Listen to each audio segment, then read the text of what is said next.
What's up, y'all? It's your boy Vinnie-Dangerous, and I'm back with another installment of Dangerous Minds. Appreciate y'all tuning in. Like I said before, we're gonna have more guests. I like doing this shit, but sometimes you kind of like to bounce off somebody else. And it's a friend of the channel, somebody you've seen on the episode before. My boy Southside Just is here, and we are here to talk to you about why top 50 lists do not work. After this.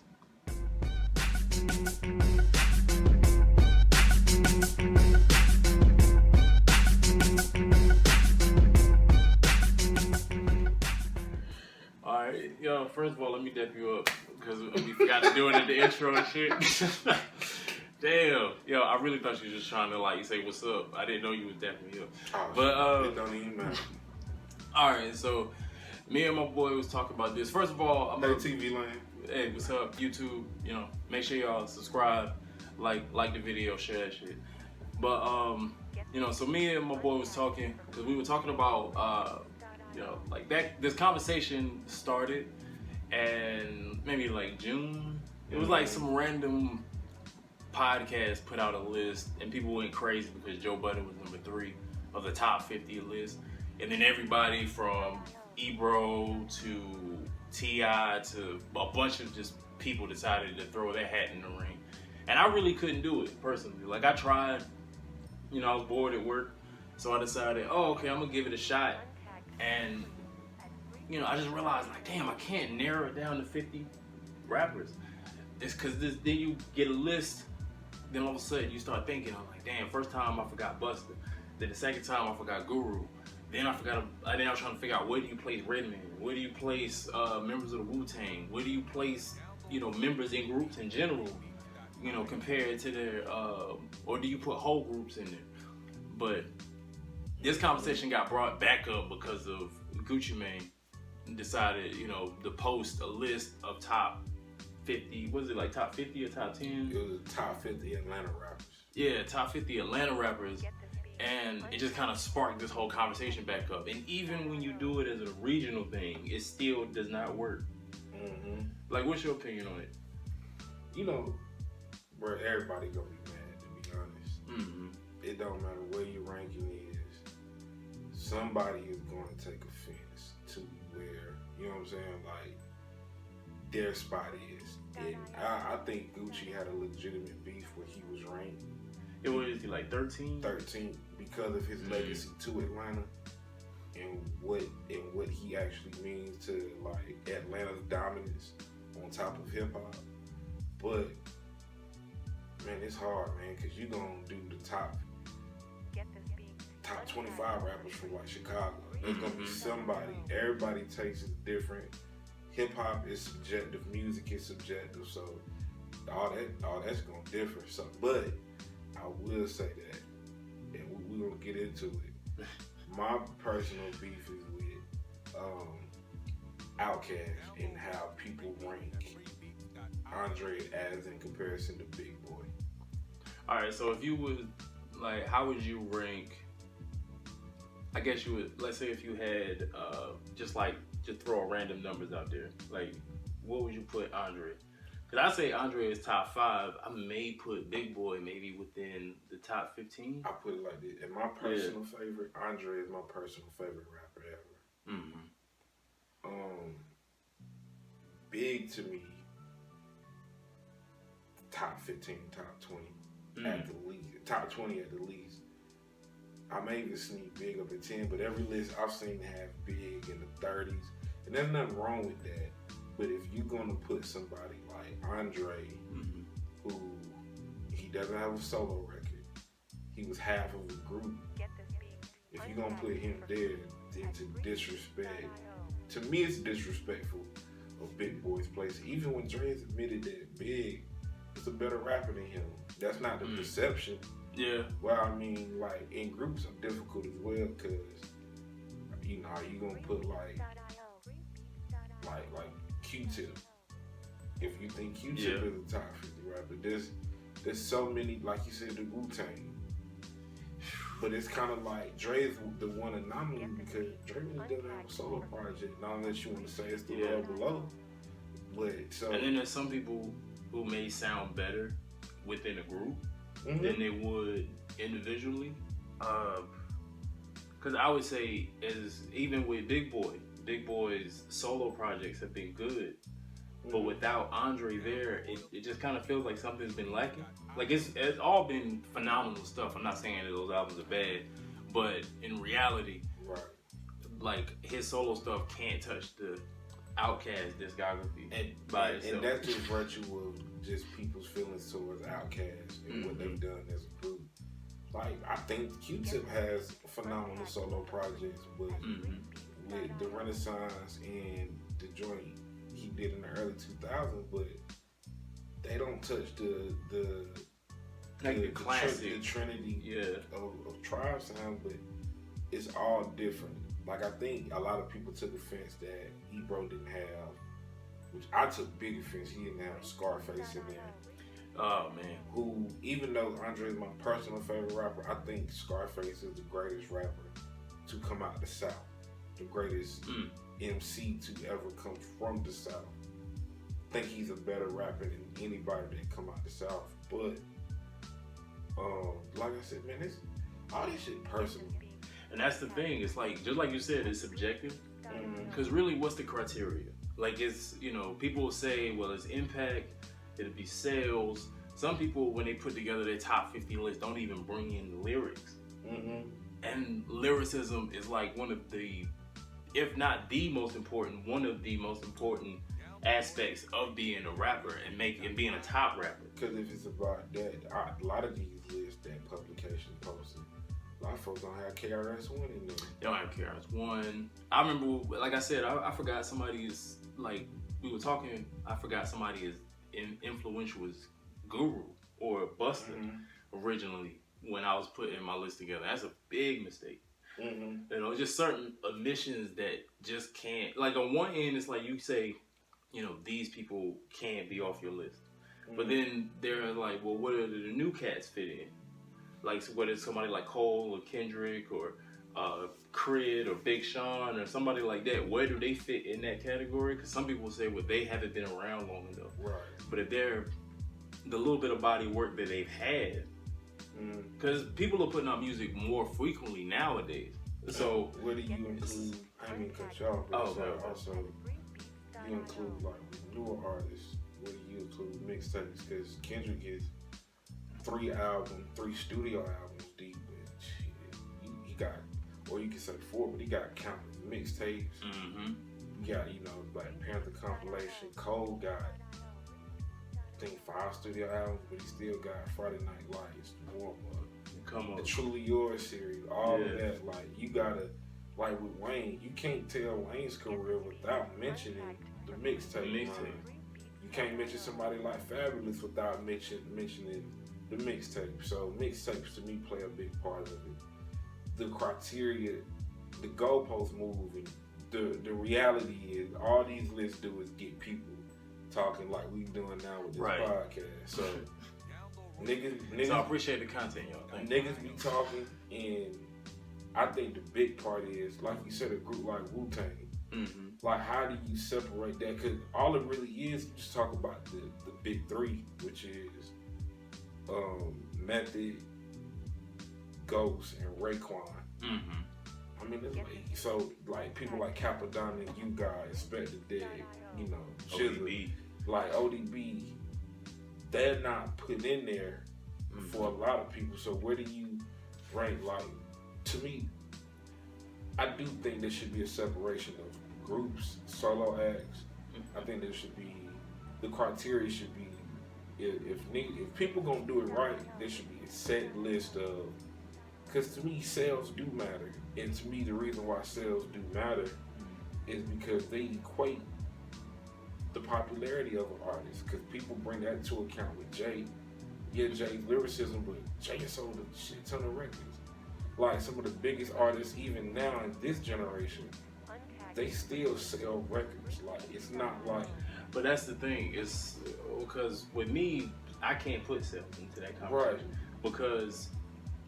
especially with label practices at certain points. Like now, because people are more independent, there's a lot more say, and then there's just a bigger demand for a certain like positive, more or better yet, not to say positive, but like a more diverse subject matter.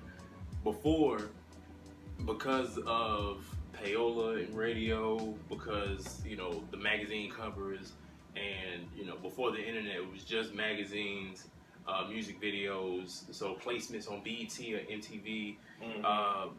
All of that stuff was being monopolized by the people that had the most money.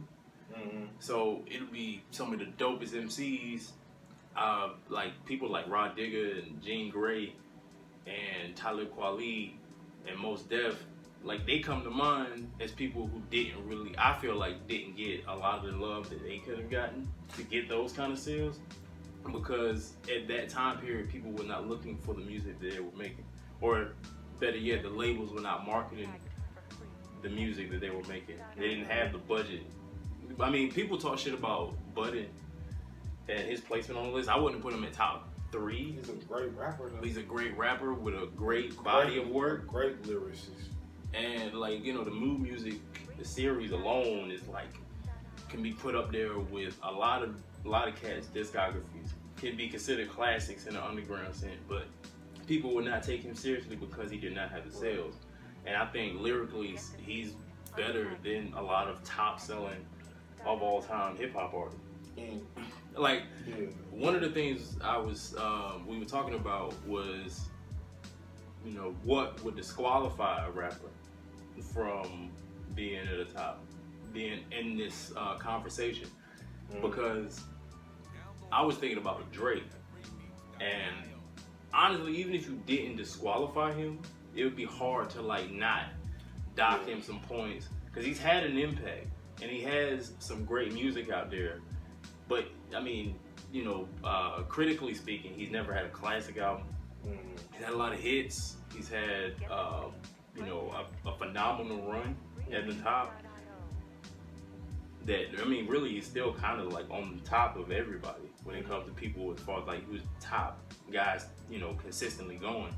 But it'd be really hard for me to rank him higher than some more authentic hip hop, rappers and lyricists or whatever. It'd be really hard for me to rank him higher than them because of the ghostwriting allegations. Objectively speaking, I would put Drake in my personal team because of his sheer. It's like every team, and I was thinking about this when he was talking. When I'm listening to him, this idea, this thing sparked my mind.